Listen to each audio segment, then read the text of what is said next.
Bom dia a todos. Eu vou mediar essa mesa. Vou começar falando um pouquinho do currículo da professora Lilian. Tá? Doutora em Educação pela Universidade de Paris. Fez pós-doutorado, 2 pós-doutorados na França. Professora titular de Filosofia da Educação da Universidade Estadual do Rio de Janeiro. Trabalhos realizados em pesquisas sobre escolas públicas e coordena disciplinas da área de filosofia no curso de pedagogia à distância. Tá? Eu vou fazer uma apresentação breve de cada um dos palestrantes e peço à professora que comece. Bom dia para todos.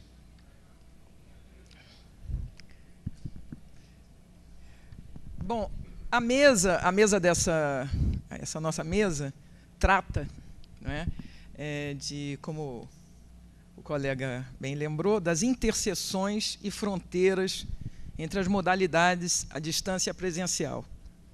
E nessa mesa incumbiu-me, eu cito, a reflexão sobre a organização do ensino-aprendizado na educação tradicional e na EAD, com atenção especial à flexibilidade temporal, espacial e pedagógica como elemento fundamental para a democratização da formação e do conhecimento. Da perspectiva que é minha, e pensando assim, traduzir mais ou menos fielmente a intenção dos organizadores, eu entendi ter sido convidada a refletir sobre as noções de tempo e de espaço, tal como se declinam na chamada educação presencial e em nossa educação à distância online. E essa minha perspectiva, que eu penso vai ficar logo evidenciada ao longo das minhas breves considerações, essa perspectiva é a do compromisso com a formação humana, com a formação para a autonomia, que é, penso, parte integrante e ineliminável de todo projeto democrático. Compromisso esse que eu tento renovar continuamente na minha prática docente com as armas da reflexão filosófica. Espaço e tempo, pois. Espaço e tempo. Eis aí 2 noções que vêm sendo, há algum tempo, maltratadas pelo pensamento educacional. Não se trata, evidentemente, de uma atitude de aberta hostilidade, não. É apenas um desprezo, uma ignorância, um despreparo revelados nas reflexões acadêmicas pelo inauspicioso hábito de só se falar assim, ó, espaço / tempo, como se fossem uma só coisa. Como se houvesse esse mágico aqui e agora que o discurso educacional naturalizando dá por garantido. Ora, chamemos assim, esse descaso conceitual naturalmente se prolonga e se manifesta de forma semivelada na própria designação da modalidade que é objeto mais direto de nosso encontro aqui hoje. Eu digo de forma semivelada porque não é diretamente, mas sob forma de distância, não é? De distância, que o espaço acaba por ser convocado para designar o que seria uma nova forma de se investir na formação humana. Tanto quanto é, ao que parece, sob o signo da temporalidade que se pretende passar a definir a modalidade tradicional como aquela que se faz presencial. Mas o que querem, de fato, dizer esses termos?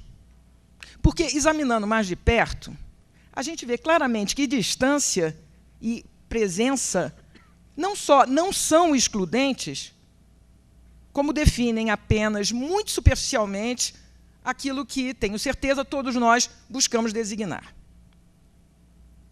Porque é apenas superficialmente que a gente pode dizer que o que se opõe à presença é a distância.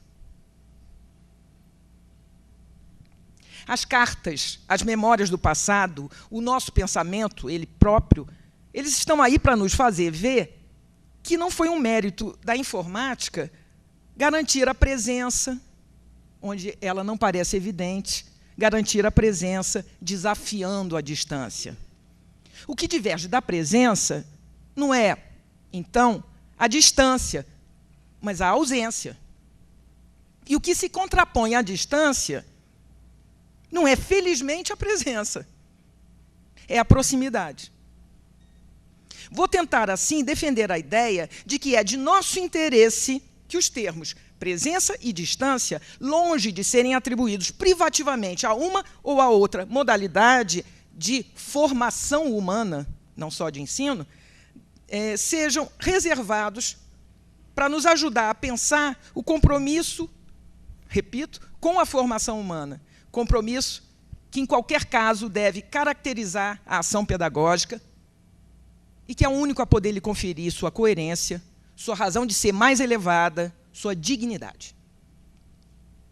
Portanto, eu vou precisar recorrer a essas noções, a noção do tempo e do espaço, noções que são muito especiais, porque sem elas é impossível pensar qualquer fenômeno. A gente pode pensar algumas coisas, mas não os fenômenos. É impossível, portanto, pensar a educação. Tudo que nos parece, tudo que nos aparece a nós, está disposto em uma coordenada do tempo, de um ontem, de um hoje e de um amanhã, e de uma coordenada de espaço, um aqui e um acolá, um junto e separado, um próximo e distante. Qualquer experiência é experiência para um sujeito, para alguém, não é? E esse sujeito está necessariamente situado em um tempo e um espaço. Nós não pensamos no vazio, nem as experiências se dão no vazio. Mas, então, como definir o que é espaço e o que é o tempo? Essa é uma discussão longuíssima que fez a história do pensamento e que é bastante complexa, quando se está procurando refletir sobre as condições mais gerais da existência humana, como o fez desde sempre a filosofia e como faz também, por exemplo, a física. Não creio que a gente possa ir tão longe, mas a gente tem aqui, penso eu, pelo menos, que tentar elucidar alguns pontos. Tradicionalmente, o espaço é definido como a dimensão que permite pensar a coexistência. No espaço, as coisas podem ser dispostas, aliás, as pessoas também, evidentemente, medidas, relacionadas. O espaço organiza a relação entre as coisas, entre as pessoas. Não é? É espaço o conceito de nação, não é? É espaço o conceito de território, etc. Quanto ao tempo, ele foi pensado como sucessão. O tempo é o que acontece. Ocorre que, tradicionalmente, pensou-se que o ser pleno, o ser que existia na plenitude da existência, era aquele ao qual, justamente, nada acontecia. Deus. Deus, o intemporal. Então, para pensar o humano e a sua formação, era preciso considerá-lo sobre a perspectiva divina. Isso é, pensar sua essência incorruptível. Era esse o modelo. O modelo não era a atividade, mas antes a imobilidade. A imobilidade como figura do que se apresenta, ocupa um espaço, mas não se move. Um espaço, portanto, sem tempo. Nessa perspectiva, o tempo é completamente desconsiderado. Ele é espacializado, reduzido a uma posição espacial. E é essa a primeira acepção da confusão entre tempo e espaço, aquela em que a ideia do movimento desaparece, só restando o que se pode definir como distância ou proximidade, aquilo que se pode medir como perto ou longe. Mas a modernidade, isso vale, gente, para os tempos desde a antiguidade. Mas a modernidade inventou uma outra forma de confundir tempo e espaço, que já estava meio que presente, mas que ali se instalou, que foi na direção oposta. A ideia de que há uma lei da evolução humana, de que há um ponto em direção ao qual a humanidade forçosamente caminha pelos trilhos ou da história, ou da tecnologia, ou do desenvolvimento econômico, né? Essa ideia desfaz qualquer importância fornecida ao espaço. Eu digo, as diferenças de espaço. A única diferença que conta é aquela que se dá sobre a forma de tempo, mais atrasado, mais desenvolvido. Nessa segunda acepção, a confusão entre espaço e tempo é aquela em que a ideia de identidade, a ideia de permanência, desaparece, só restando mesmo processo, só restando meio. Creio que deve estar começando a ficar claro o que eu pretendo dizer aqui. É que a flexibilidade temporal e espacial introduzida pelas novas tecnologias da informação e da comunicação, essa flexibilidade, ouso dizer, nada significará para a educação se continuarmos reduzindo a formação humana a uma simples passagem entre dois pontos fixos. A do humano, que não é o que ele devia ser, porque a gente já sabe o que ele devia ser, né, a priori, né, que desconhece o que deveria conhecer, e aquele que finalmente conhece, que já chegou ao objetivo fixado e, portanto, pode parar. A rigidez da espacialização é a medida que vai de um menos ser a um mais ser. Vê-se logo que ela não é característica apenas de uma modalidade, né? O que importa, mas o que acontece com ela? É que a gente começa a se dizer, o que importa se eu posso estudar agora ou daqui a pouco, nesse ou em outro lugar? Se o que fundamentalmente é importante, que é a deliberação sobre onde eu quero ir, por que eu quero ir, e como pretendo fazê-lo, foi, de antemão, completamente afastada. Mas, em contraposição a esse vício, vamos dizer assim, da espacialização, nós nos defrontamos com o que se pode chamar, eu chamaria assim, não sei se está bom, de indeterminação total, que é o resultado de só se pensar no processo, só se pensar nos meios. O apego ao processo, ao meio, a modalidades pré-definidas, implica no esquecimento dos fins. Não há como manter uma relação coerente com os processos, com os meios e modalidades, se a gente não tem em vista as finalidades, os fins, que, como acabamos de mencionar, não têm que necessariamente serem pensados como tradicionalmente se fez, como pré-determinados ou como definidos de uma vez por todas, longe de lá. Proponhamos, assim, uma outra forma de definir tempo e espaço. Não é nova, não. Não tenho essa veleidade. À luz, porém, de um compromisso com a formação humana, com a formação da autonomia humana, ou melhor, com o compromisso com a autoformação do que Cornelius Castoriadis, meu filósofo querido, chamava subjetividades reflexivas e deliberantes. O espaço passa a ser a dimensão que me define por minha inserção social, por minhas relações. É o espaço da exterioridade. É no espaço que eu convivo com os outros. É no espaço que eu compartilho com eles a existência comum. É no espaço que eu sou visto pelos outros e que vejo os outros também, como diria Hannah Arendt. É no espaço que eu os vejo, que os outros me veem e que eu os vejo longe ou perto de mim, que eu sou quem aparece aos outros e que os outros aparecem para mim. E a dimensão do tempo? A dimensão do tempo é, penso eu, nessa acepção, a dimensão que me define como sujeito da minha autoformação. Como sujeito do projeto que eu tenho de mim, que eu estou construindo sobre mim. Espaço de pura construção, espaço de movimento, espaço de emergência de mim como um outro. No espaço, eu afeto e sou afetado. No tempo, eu me afeto a mim próprio. Nós partimos, portanto, de termos que servem para definir atualmente as duas modalidades, presença e distância. A rigor, a noção de educação presencial só existe por contraste com o que passou a se chamar educação à distância. Repare-se, porém, que essa última característica é, em geral, entendida em seu sentido meramente geográfico. Mas seu emprego, longe de caracterizar a ênfase fornecida ao espaço, implica, no que parece ser, sua inteira dissolução. Não importa mais onde eu estou, isso se tornou completamente supérfluo. Posso estar em qualquer lugar, a rigor, em qualquer tempo também, que isso não fará nenhuma espécie de diferença. Mas será que essa situação realmente existe? Existiria, pois, um humano fora do tempo e do espaço? Se esse ser completamente improvável existisse, como e onde ele se relacionaria com os outros? Diz-se habitualmente no espaço virtual. Mas o que isso significa? No melhor dos casos, o virtual é a emergência do novo, daquilo que não estava pré-determinado, daquilo que não estava antecipadamente anunciado. Mas, nesse caso, o virtual existe sob a forma de tempo, impermanente, que jamais se fixa, porque o novo deixa de ser novo quando se institui.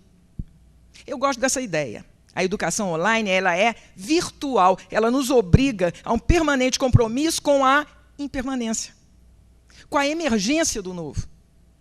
Mas, se é assim, ela só nos vem relembrar o que devia ser, de qualquer forma, o compromisso de qualquer educação. No virtual, no tempo, eu não tenho amarras, nem determinações. Eu posso escapar às limitações sensíveis, geográficas e sociais, que, como vimos, definem parte de nossa identidade. Mas eu mesma, eu não posso ser só isso. Porque eu também sou matéria moldada por uma história. Eu sou um corpo, eu sou um território.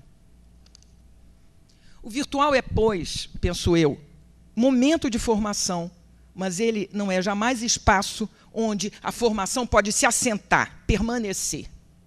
O virtual não pode implicar no esquecimento das identidades, da subjetividade trançada como espaço e como matéria, como relações sociais, como compromissos.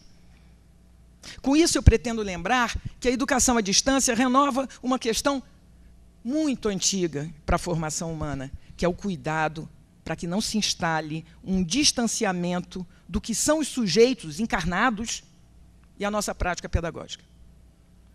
Uma das maiores dificuldades da educação online está justamente aí, penso eu. Se eu posso dizer assim, o desafio de fazer-se presencial. Isso é, de trazer à presença o apoio dos sentidos, que os sentidos nos fornecem para o entendimento que temos do mundo. E trazer à presença também o modo de ser que nós compartilhamos necessariamente com outros, a dimensão coletiva que marca e define nossa personalidade. Um amigo, Romero Tori, insiste que a educação online é uma educação sem distância.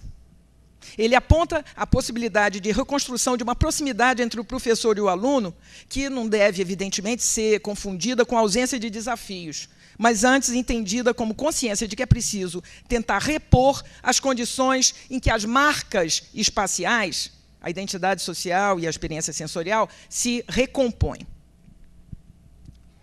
Mas nenhuma educação pode se fazer sem um estranhamento também, sem um distanciamento que construa entre mim e o que mais desejo ser, entre a minha atualidade e o projeto que concebo para mim. Disso se constitui, a meu ver, a melhor definição da virtualidade da formação humana. Nesse sentido, a ausência de necessidade de deslocamento geográfico que marca a educação online pode favorecer um cuidado renovado com a exigência de um deslocamento, mas de um deslocamento no sentido profundo, que é o da autoalteração, que é o da contínua transformação implícita na conquista da autonomia. Mas ela também nos remete a uma outra questão que a educação, tradicionalmente, veio menosprezando. É que nunca há, se é que eu posso dizer assim, nunca há, de fato, presença. Presença assegurada, definida como estado permanente. O que há sempre é presentificação, produção de presença, ou seja, uma intensa atividade pela qual o sujeito se faz presente. Ou, ao contrário, escapa até de si mesmo. Mas ambas as atitudes, se presentificar ou escapar, são atividades, jamais passividade.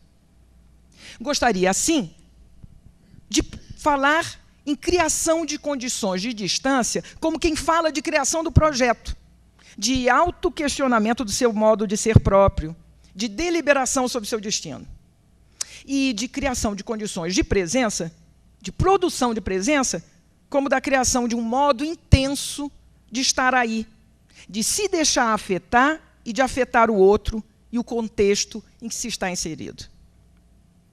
Assim, minha proposta é a seguinte: distância e presença, ou melhor, distanciamento crítico em relação a si mesmo e aos outros, e produção de presença, pergunto eu, que melhor forma de falar das exigências que, online ou não, a formação humana não pode nunca deixar de fazer suas. Obrigada.